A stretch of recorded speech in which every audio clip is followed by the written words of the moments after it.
Hi mga mamis, eto nga pala yung pampabus ko ng milk, yung M2 malunggay. Nabili ko to sa TikTok, bundle na siya, tas may free siyang 320 ml ready to drink M2 malunggay. Iniinom ko na to simula pa kay Baby Atasha. Ito talaga yung nakatulong para madagdagan yung milk supply ko. Ganito ko lang siya i-prepare, hinahalo ko lang sa mainit na tubig. Yung iba prefer nilang hinahalo sa Milo, sa gatas o kaya sa fresh milk. Natatamisan ako pag hinahalo ko sa Milo, kaya mas prefer ko ng ganito. Yung lasa kasi niya para siyang arnibal. Yung ingredients nga pala nito, malunggay, okra, tsaka ginger. Alam niyo bang hindi lang ako may gusto nito, gustong-gusto din ng anak ko. Safe na safe inumin to ng mga bata tsaka buntis kasi wala siyang caffeine. Hindi kailangang ilagay sa ref yung M2 malunggay upon opening kasi hindi naman siya masisira. Makikita nyo dyan, hihingi ulit yung anak ko kasi naubos niya yung sa kanya. Hinahaluan ko ng normal water yung sa kanya tsaka dinadagdagan ko ng M2 malunggay kasi mainit yung sa mapapawaw pa siya dyan. Halatang gustong-gusto niya.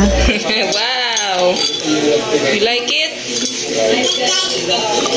I will add more malunggay anak, okay? Because this one is hot.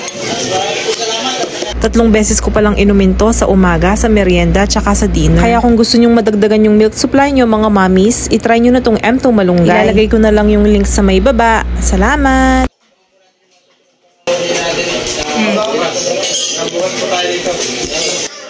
Careful, careful.